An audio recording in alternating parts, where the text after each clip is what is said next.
হাই viewers আইছে মনোবাৰ্ত YouTube channel আজি আমি দশম শ্ৰেণীৰ বিজ্ঞানৰ ৰাসায়নিক বিক্ৰিয়া আৰু সমীকৰণ চেপ্টাৰটোৰ অনুশীলনীৰ গোটেইকেইটা আমি সমাধান কৰিম ভিডিওটো প্ৰথমৰ পৰা শেষলৈকে চাই থাকক ইয়াত দিয়া আছে এক নম্বৰত তলৰ বিক্ৰিয়াটোৰ বাবে উক্তিসমূহৰ কোন কেইটা অশুদ্ধ ইয়াত আমাৰ লক্ষ্য কৰিব লাগিব অশুদ্ধ কেইটা ইয়াত উল্লেখ কৰিব কৈছে যেহেতু ইয়াত লেড অক্সাইডৰ লগত কি আছে কাৰ্বন বিক্ৰিয়া কৰা হৈছে এই বিক্ৰিয়া হৈছে যে এই বিক্ৰিয়াৰ লক্ষ্য কৰিলে দেখা গৈছে যে ইয়াত যেহেতু লেড এই লেডটো কি হৈছে বিজাৰিত হৈছে লেডটো বিজাৰিত হৈছে আৰু কি কৈছে কাৰ্বন ডাই অক্সাইডটো ইয়াত কৈছে যে কাৰ্বন ডাই অক্সাইড জাৰিত হৈছে লেড বিজাৰিত হৈছে কাৰ্বন ডাই অক্সাইড জাৰিত হৈছে এইটো অশুদ্ধ কিয় লেড ইয়াত বিজাৰিত হোৱা নাই লেড ইয়াত জাৰিত হৈছে আৰু কাৰ্বন ডাই অক্সাইডত ইয়াত জাৰিত হৈছে বুলি কৈছে ইয়াত জাৰিত হোৱা নাই এটো কিন্তু বিজাৰিত হৈছে গতিকে এই দেখা গল যে ইয়াৰ এক নম্বৰটোৱে কি এ আৰু বি যেহেতু দিয়া আছে এ আৰু বি এইটো হ'ব অশুদ্ধ অৰ্থাৎ এইটোৱে হ'ব ইয়াৰ শুদ্ধ আনসাৰ গতিকে নেক্সট আমি লক্ষ্য কৰিলে দেখা পোৱা যাব যে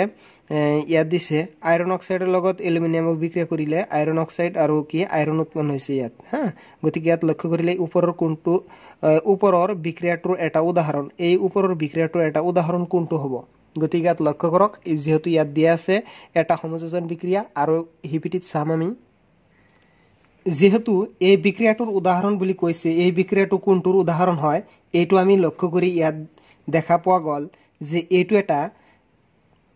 অপহৰণ বিক্ৰিয়াৰ উদাহৰণ হয় গতিকে এইটো লিখিবা ডি নাম্বাৰটো শুদ্ধ উত্তৰ দিবা তোমালোকে অপহৰণ বিক্ৰিয়াটো লক্ষ্য কৰিলে দেখা পাবা যে এইটো অপহৰণ বিক্ৰিয়াৰ লগত সামঞ্জস্য আছে গতিকে ইয়াৰ ডি নাম্বাৰটো শুদ্ধ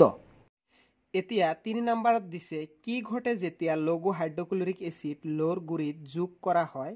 শুদ্ধ উত্তৰটো টিক চিন দিয়া গতিকে আমি এটো লিখিম আমি আগতে এটো লিখি লও চাই লওক বুটত যেহেতু কোৱা হৈছে লোৰ গুৰি হাইড্ৰক্লোৰিক এসিডৰ লগত বিক্ৰিয়া কৰিবলৈ দিয়া হৈছে তেন্তে এটো বিক্ৰিয়া কৰিলে ইয়াত উৎপন্ন হ'ব Fe অলপমান ডাঙৰ কি লও আৰু ইয়াত হাইড্ৰোজেন গ্যাস হৈ উৰি যাব গতিকে ইয়াৰ সমতুল্য কৰিবলৈ হলি একটো দিব লাগিব এনেকুৱা ধৰণৰ সমতুল্য কৰিব লাগিব গতিকে ইয়াত দেখা গল যে ইয়াৰ শুদ্ধ উত্তৰটো এতিয়া আমি চাই লম ইয়াত আমাৰ উৎপন্ন হৈছে আইৰন ক্লোৰাইড আৰু হাইড্ৰোজেন গ্যাস গতিকে আমি এ নাম্বাৰটোই আমি ৰাইট চিন দিব পাৰি যে ইয়াত চাই লওক এই নম্বৰ দিছে হাইড্ৰোজেন গ্যাস আৰু আইৰন ক্লোৰাইড উৎপন্ন হৈছে গতিকে ইয়াত আৰু বেলেগ আৰ পৰিবই নালাগে গতিকে এই নাম্বাৰটো আমি ৰাইট চিন দিম টিক মাৰ্ক দিম গতিকে বুজি পাইছে নিশ্চয় এতিয়া নেক্সট আমি আলোচনা কৰিম ইয়াত 4 নম্বৰত দিছে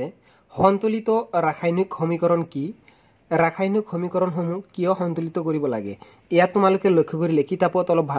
ভালে দৰে লক্ষ্য কৰিবা তোমালোকে ক্লাস 9ম শ্ৰেণীতে এটো পাই আহিছিলা গতিকে যাতে দুয়ো কাষত ব্যালেন্সটো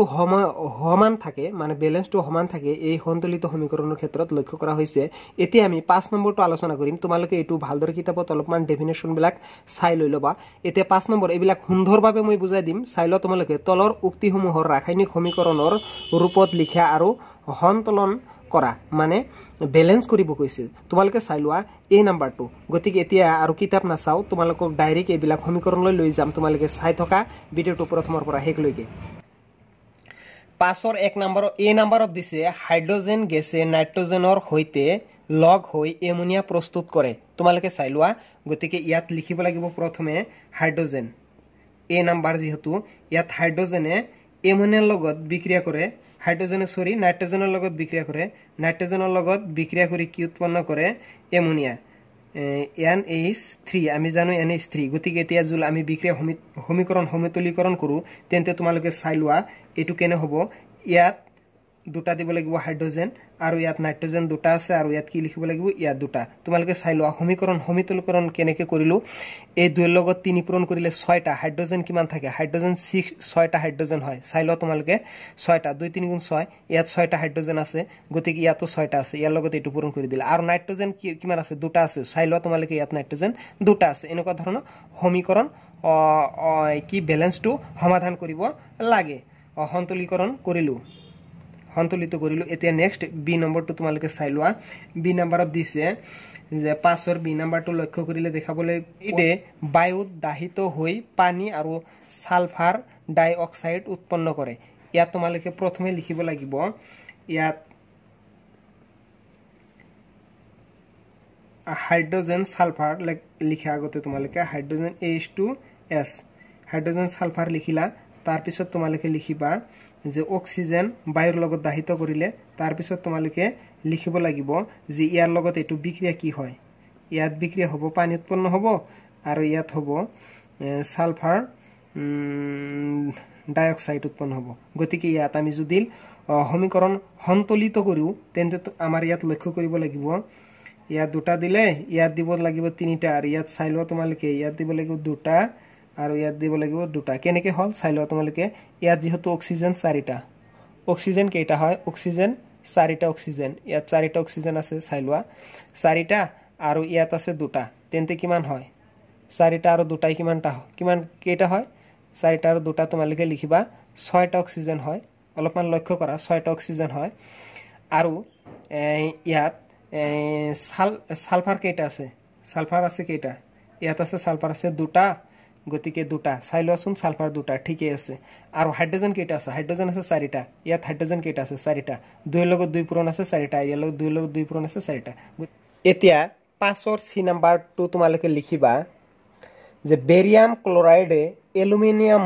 সালফেটেৰে হৈতে বিক্ৰিয়া কৰি এলুমিনিয়াম ক্লোৰাইড আৰু বেৰিয়াম সালফেটৰ অদক্ষেপ উৎপন্ন কৰে এতিয়া লিখিব লাগিব বিক্ৰিয়াটো তোমালোকে লক্ষ্য কৰা যেহেতু দি আছে সৰি ইয়াত তোমালোকে লিখিবা বেৰিয়াম ক্লোৰাইডৰ লগত এলুমিনিয়াম সালফেট যেহেতু দিছে SO4 সালফেট বিক্ৰিয়া কৰিলে কি উৎপন্ন হয় এলুমিনিয়াম ক্লোৰাইড আৰু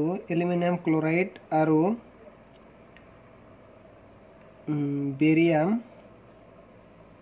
সালফেট গতিকে ইয়াত লক্ষ্য কৰিলে দেখা পোৱা যাব ইয়াত সমীকৰণ সমতুলীকৰণ কৰিলে ইয়াত 3 দিবা তাৰ পিছত তোমালোকে ইয়াত এলিমিনেট ইয়াত একো দিব নালাগে ইয়াত তোমালোকে 2 দিবা আৰু ইয়াত তোমালোকে 3 দিবা গতিকে ইয়াত বিক্ৰিয়াটো হৈ গল এতিয়া ডি নাম্বাৰটো চাই লোৱা এতিয়া ডি নাম্বাৰত দিছে পটাছিয়াম ধাতুৱে পানীৰে হৈতে বিক্ৰিয়া কৰি পটাছিয়াম হাইড্ৰক্সাইড আৰু হাইড্ৰোজেন গেছ উৎপন্ন কৰে তেন্তে এটো কেনেকৈ হ'ব তোমালোকে চাই লোৱা ইয়াত লিখিবা পটাছিয়াম লিখি ললা তাৰ পিছত তোমালোকে লিখিবা যে পানীৰ হৈতে যেহেতু বিক্ৰিয়া কৰিব কৈছে এতিয়া যে পটাছিয়াম হাইড্ৰক্সাইড উৎপন্ন হ'ব আৰু হাইড্ৰোজেন গেছ উৎপন্ন হ'ব গেছ মানে উৰি যায় বুজি পালা তোমালোকে গেছ মানে ওপৰৰ পিনে কাৰ দিয়া মানে কি ওপৰৰ পিনে চিন দিয়া মানে উৰি গল এটো গেছ হিচাপে উৰি গল এতিয়া তোমালোকে সমীকৰণ সন্তুলিত কৰিলে এতিয়া তোমালোকে এনেকুৱা ধৰণৰ লিখিবা আৰু ইয়াত 2 দিবা আৰু ইয়াত তোমালোকে 2 দিলা পটাছিয়াম দুটা হল হাইড্ৰোজেন দুটা গতিকে ঠিক আছে এইদৰে তোমালোকে লিখিলে হৈ যাব তোমালোকে এতিয়া বুজি পালা এতিয়া নেক্সট তোমালোকে লক্ষ্য কৰিবা 6 নম্বৰ অংকটো তোমালোকে লক্ষ্য কৰা ইয়াত দিছে হাইড্ৰোজেন নাইট্ৰেট ক্যালসিয়াম হাইড্ৰক্সাইড আৰু ক্যালসিয়াম নাইট্ৰেট আৰু পানী এটো বিক্ৰিয়া কৰা হৈছে এই বিক্ৰিয়াটোত লক্ষ্য কৰিলে দেখা পোৱা যাব যে ইয়াত সন্তুলিত কৰিবলৈ কৈছে তেন্তে আমি ইয়াত লক্ষ্য কৰিম যে ইয়াত যদি আমি দুটা হাইড্ৰোজেন NO3 লও তাৰ পিছত ইয়াত ক্যালসিয়াম হাইড্ৰক্সাইড দিয়া আছে ক্যালসিয়াম হাইড্ৰক্সাইডটো আমি লিখি ললো তাৰ পিছত ইয়াত লক্ষ্য কৰিলে দেখা পোৱা যাব calcium nitrate NO3 calcium nitrate তাৰ পিছত ইয়াত পানী কেইটা আছে হাইড্ৰোজেন ইয়াত দুটা হ'ব ইয়াত হ'ব হাইড্ৰোজেন দুটা আৰু হ'ব দুটা গতিকে চাৰিটা হাইড্ৰোজেন গতিকে পানী হ'ব দুটা এনেকুৱা ধৰণৰ লিখিব লাগিব কিয় হাইড্ৰোজেন ইয়াত দুটা আৰু ইয়াত আছে দুটা চাৰিটা হাইড্ৰোজেন ইয়াত হাইড্ৰোজেন চাৰিটা 2 2 4 আমি লিখি ললো তাৰ পিছত ক্যালসিয়াম এটাই আছে ক্যালসিয়াম এটাই NO3 হোল 2 গতিকে এমোনিয়া আছে নাইট্ৰেট আছে কেইটা নাইট্ৰেট আছে ইয়াত আছে 6টা 2 3 গুণ 6 গতিকে ইয়াত নাইট্রেট কেইটা হ'ব 6টা আছে গতিকে 6টা ঠিক এনেদৰে আমি সমীকৰণ সমতুলীকৰণ কৰিম গতিকে নেক্সট যেহেতু দিয়া আছে সোডিয়াম হাইড্ৰক্সাইড আৰু ইয়াত দিছে সালফিউৰিক এসিডৰ লগত বিক্ৰিয়া কৰিলে সোডিয়াম সালফেট আৰু পানী উৎপন্ন হ'ব গতিকে এটো আমি সন্তুলিত কৰিম সন্তুলিত কৰিলে ইয়াত দুটা সোডিয়াম হাইড্ৰক্সাইড দিব লাগিব আৰু ইয়াত সালফিউৰিক এসিড হ'ব সালফিউৰিক এসিড যেনেকুৱা আছে ঠিক হেইদৰে লিখিব লাগিব সালফিউৰিক এসিড এতিয়া যদি বিক্ৰিয়া কৰা হয় তেন্তে সোডিয়াম ইয়াত কেটা আছে দুটা আছে গতিকে দুটা সোডিয়াম গতিকে আমি দুটা সোডিয়াম লিখি ললো এতিয়া SO4 sulphuric acid sulphur dioxide sulphate তার পিছত লিখিব লাগিব এতিয়া আমি লিখিম 2H2O পানি হবো হাইড্রোজেন হবো দুটা 2 দ্বিগুণ 4 ইয়াত আছে দুটা আর ইয়াত আছে দুটা গতিকে 4টা গতিকে সোডিয়াম সালফেট আর ইয়াত কি আছে আর ইয়াত আছে পানি গতিকে এনে ধরন সন্তুলিত হবো এতিয়া সি নম্বরটো চাই লও 3 নম্বৰত দিছে সোডিয়াম ক্লোরাইড মানে সোডিয়াম ক্লোরাইড আর ইয়াত দিছে সিলভার নাইট্রেট আর সিলভার ক্লোরাইড আর ইয়াত দিছে সোডিয়াম নাইট্রেট এইকেইটা বিক্রিয়া কৰি এনেকুৱা ধৰণ উৎপন্ন হলে ইয়াৰ সন্তুলিত কৰিব লাগিব ইয়াত সন্তুলিত কৰিব লাগিব সোডিয়াম ক্লোৰাইড তাৰ পিছত লিখিব লাগিব সিলভাৰ নাইট্ৰেটটো লিখিলো তাৰ পিছত লিখিব লাগিব সিলভাৰ ক্লোৰাইড এটু দেখুন ঠিকই আছে সোডিয়াম নাইট্ৰেট এটু কোনো ধৰণৰ অসুবিধা নাই ঠিক হেইদৰে আছে যেনেকুৱা আছে হেনেকুৱাই কোনো ধৰণৰ ইয়াত সোডিয়াম এটা আছে ইয়াত সোডিয়াম এটা আছে নাইট্রেট ইয়াত আছে এটা ইয়াতো নাইট্রেট আছে এটা ইয়াত আছে সিলভার এটা আছে ইয়াত ক্লোরাইড আছে ঠিক হেইদৰে লিখা হৈছে এতিয়া ডি নাম্বাৰটো চাই লম আমি ডি নাম্বাৰটো কি দিয়া আছে বেৰিয়াম ক্লোরাইড তার পিছত দিয়া আছে সালফিউরিক এসিড তার পিছত দিয়া আছে এই দুটা বিক্রিয়া করিলে barium sulphuric acid barium sulphate আর দিয়া আছে হাইড্রোজেন ক্লোরাইড গতিকে এটো আমি বিক্রিয়াটো সমাধান করিম এইটো সমাধান কৰিবলৈ হলে এনেকুৱা লিখি দিব লাগিব বেৰিয়াম ক্লোৰাইড তাৰ পিছত লিখিব লাগিব যেনেকুৱা আছে ঠিক হেইদৰে সালফিউৰিক এসিড তাৰ পিছত ইয়াত যে বেৰিয়াম সালফেট লিখিব লাগিব আৰু ইয়াত হেকত মাত্ৰ দুটা হাইড্ৰোজেন ক্লোৰাইড কিয়নো ইয়াত আছে দুটা হাইড্ৰোজেন ইয়াত আছে দুটা সেই কাৰণে ইয়াত দুটা লিখিব লাগিব আৰু ক্লোৰাইড ইয়াত আছে কেইটা ইয়াত আছে এটা আৰু ইয়াত দিব লাগিব দুটা গতিকে ইয়াত কিমান হ'ব দুটা আৰু হেকত ইয়াৰ লগত 2 যোগ কৰিব লাগিব 2 যোগ নকৰিলে হয় ঠিক আছে ইয়াত দিব নালাগে আপোনালোকে তোমালোকে চাই লোৱা যে বেৰিয়াম ক্লোৰাইড তাৰ পিছত হাইড্রোজেন সালফিউরিক এসিড দিয়া আছে ইয়াত হাইড্রোজেন আছে দুটা ইয়াত হাইড্রোজেন দুটা লিখিছো ক্লোরাইড দুটা ইয়াত ক্লোরাইড দুটা এইটো লগত এইটো মিলিছে এই দুটা মিলি হৈছে এটা গতিকে সেই কাৰণে এনেকুৱা ধৰণৰ হৈ যাব বেৰিয়াম এটা আছে ইয়াত এটাই আছে গতিকে এনেকুৱা ধৰণৰ লিখি লবা একদম সহজতে বুজি পাবা নেক্সটত চাই লোৱাচোন তোমালোকে এতিয়া 7 নম্বৰটো চাই লবা 7 নম্বৰটো দিছে ক্যালসিয়াম হাইড্ৰক্সাইড যেহেতু দিয়া আছে ক্যালসিয়াম হাইড্ৰক্সাইডৰ লগত কি হৰ বিক্ৰিয়া দিছে কাৰ্বন ডাইঅক্সাইড আমি লিখি লম কাৰ্বন ডাইঅক্সাইডত বিক্ৰিয়া কৰিলে কি উৎপন্ন হয় ইয়াত উৎপন্ন হ'ব ক্যালসিয়াম কাৰ্বনেট উৎপন্ন হ'ব আৰু এটা উৎপন্ন হ'ব পানী উৎপন্ন হ'ব গতিকে H2O এনেকুৱা ধৰণৰ লিখি লবা হৈ যাব এটো এ নাম্বাৰ 7 এৰ B2 তোমালোকে চাই লোৱা জিংক দিছে জেটেনতে জিংক বুজায় জিংকৰ লগত যে সিলভাৰ নাইট্ৰেট বিক্ৰিয়া কৰিলে কি উৎপন্ন হয় ইয়াত উৎপন্ন হ'ব জিংক আমি জানো সিলভার নাইট্ৰেটৰ লগত বিক্ৰিয়া কৰিলে জিংক নাইট্ৰেট উৎপন্ন হয় জিংক নাইট্ৰেট আৰ উৎপন্ন হ'ব সিলভাৰ তোমালোকে সিলভাৰ ইয়াত চাই লোৱা সিলভাৰ ইয়াত সিলভাৰ এটা আছে কিন্তু ইয়াত নাইট্ৰেট আছে 2 3 গুণ 6 6টা হ'ব গতিকে ইয়াৰ লগত 2 পূৰণ কৰিলে 2 3 গুণ 6 গতিকে ইয়াত এজি আছে দুটা ইয়াত দুটা দিব লাগিব অৰ্থাৎ সিলভাৰ দুটা দিব লাগিব আৰু জিংকৰ লগত একোই নাই একোই দিব নালাগে ঠিক এইটো সন্তুলিত কৰিলে হৈ যাব এতিয়া তোমালোকে লক্ষ্য কৰিবা সি নাম্বাৰ 2 সি নাম্বাৰ দিছে এলুমিনিয়াম Al এলিমেন্টটো লিখি ললো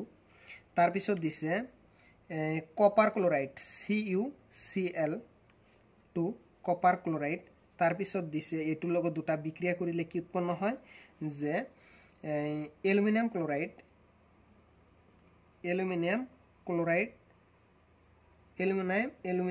ক্লোৰাইড উৎপন্ন হৈছে এলুমিনিয়াম ক্লোৰাইড তাৰ পিছত উৎপন্ন হ'ব কপাৰ ইয়াত তোমালোকে লক্ষ্য কৰিবা ইয়াত আছে তিনিটা ইয়াত আছে ক্লোৰাইড দুটা গতিকে ইয়াত আমি সন্তুলিত কৰিবলৈ হলে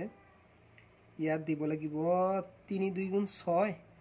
আৰু ইয়াত তোমালোকে দিবা 3 2 গুণ 6 হৈ যাব আৰু ইয়াত দিবা তিনিটা ক্লোৰাইড তিনিটা আছে তিনিটা আৰু 2 3 গুণ 6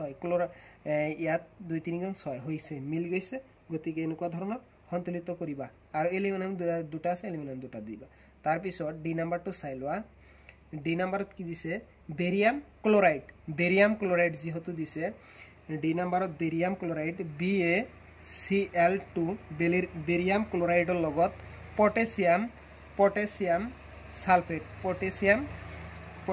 সালফেটত বিক্ৰিয়া কৰিলে কি হয় চাই লোৱাচোন তোমালোকে